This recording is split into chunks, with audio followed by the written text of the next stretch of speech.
and welcome back to video 2 in a series of how to shop at the Goodwill outlet. Some tips and tricks that I want to share with you in case you are curious. Also, this video, I want to touch on a couple things in the event that you are already shopping at the Goodwill outlets that you have not really considered.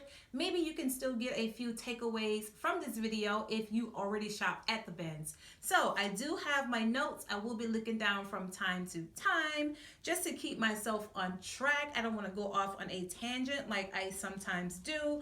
The things that I'm going to share with you, they're in no particular order of importance, but just some things that came to mind that I want to share with you guys, and some things that I wish I would have known when I got started shopping at the bins. So one of the first things that I like to mention is to visit several locations if it's possible. If you live in an area like, for instance, the tri-state New York, New Jersey, Connecticut area, that tri-state area has a bin in every location. Not all states have a bin in every location, but you are in close proximity to so many different states. And the reason why you should visit different locations is because your niche might be different and those items might be provided at a location that you've never been to. For instance, I love going to the bins for shoes. Not all locations have shoes.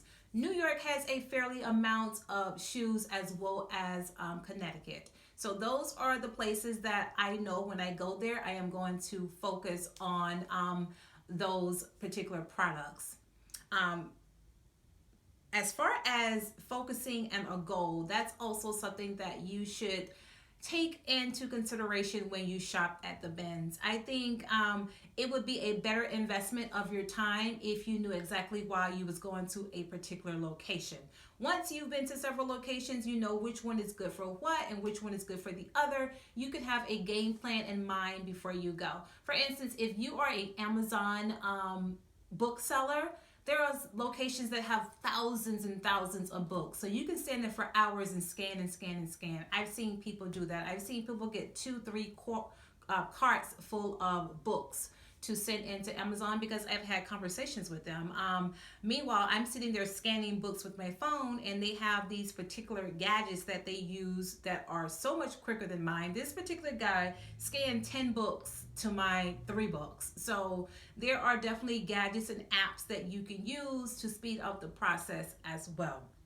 So you definitely want to have a game plan before you go to the bins. You want to know exactly how much time you are going to spend there. You need to know what time you need to get there to beat the rush. You want to know when it has the most people. A lot of bins I've noticed have the most amount of people on the weekends.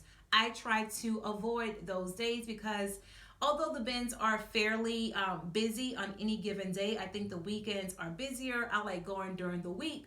Also during the week, I think there are more people that are resellers like myself that actually buy to resell to make money. So definitely have a goal in mind when you go there. Also, while you are there, one of the things that I do, I didn't do this in the beginning, but one of the things that I do now, if I come across a brand that I don't know, not only do I look up the comp, but if I am going to take that item home with me, I'm going to purchase it, I go ahead and create a draft for that item. My goal is to always have at least minimum 10 drafts before I leave the bins. So, and I also do that in between waiting for them to bring out new carts. So that's something that you might want to consider, because I feel if I'm at the bins, this is not time for me to go onto social media, to talk to my friends, to text. That is when I need to focus on finding items that's going to make me money. So I have tunnel vision when I am there, and that's what I do. I look up comps, I create drafts, and if there is even more time, I venture into a different category just to see if there's any brands that I can add to my BOLO list. If there's anything in the hard goods section that I can look up and add to my list, because I do like to diversify from time to time. I don't like selling only clothes and shoes because it does get redundant, taking photos, measuring clothes. Sometimes I do like buying hard goods. So definitely multitask with the comps and the drafts and stay focused. Another thing that I want to mention as well is, from my experience, the 5 different locations, the 5 different states that I've been to, the bathrooms are usually in rough shape. They smell. Usually the bathrooms I try to avoid unless it is an emergency. So I try to limit my liquid intake. I make it my business to use the bathroom before I get there, and I know how much time I have to shop before I need to use the bathroom again. From my experience, the outlet in North Carolina has been the absolute cleanest one, and I think the worst one that I've been to was Delaware, to the point where Delaware, New York, and even like Maryland. If you guys watch my first video, you know I've been to 5 different bins in 5 different states. But New York, Delaware, and Maryland has to be like the dirtiest bathrooms, where I won't even use them. So definitely be careful if you take kids with you and they have to use the bathroom. Just be mindful that a lot of times the bathrooms are not clean, and you are literally holding your breath and standing up to use the bathroom. But so definitely limit your liquid intake. And as I mentioned in my first video, you definitely want to take some snacks with you. And one thing that I forgot to mention, the things you want to take with you, you might want to also take a small bottle of hand sanitizer or wipes. So, rest area. Speaking of snacks and something to drink, if you are at the bins, just keep in mind that you are going to be on your feet. I think in my first video, I said you're going to be on your foot. Like, you're going to be on your foot, one foot. But you're going to be on your feet, so you might get tired. You might want to find a place to sit down. I've seen people sit around the perimeter of the location and sit down. You can always put something on the floor and sit. But definitely stay hydrated. You don't want to be there passing out, especially in the summertime. They can get really hot. There are locations, out of the 5 that I've been to, there's actually only one location that has an area where it is known to rest and people bring their food, because there are some people that do this full time every day, 8 hours a day. So they are there from open to close. They bring their lunch. Sometimes they even dinner. In Connecticut, they do have an area where you can sit down and you can relax. At one point, they even had a microwave for you to heat up your food. So that one's definitely like customer friendly there. And they also have a snack machine. I think they had an ice cream machine. And at some point they had like a coffee machine, but don't quote me on that. I don't know if they still have it, but there's definitely a place in Connecticut where you can sit down and relax and you can eat your food. No other location I've been to have I seen that. So keep that in mind. But worst case scenario, just take something in a little small Ziploc bag and keep it in your pocket. And I also talked about in my first video, what to wear, what to bring with you, and like the pricing, what to expect, and all of that good stuff. Also, when it comes to picking through the stuff, you'll notice, and like I said, every location is different. One of the locations that I've been to where I found that it was like people were the most courteous and everything worked kind of like there was a process. It was a strict process, and everybody pretty much knew that, and they stuck to what was told to them. For instance, they blow a whistle, you go and stand behind a line while they change out the bins. They give you all the rules, the lay of the land, what to do, what not to do, and then they blow the whistle again and you go and you shop.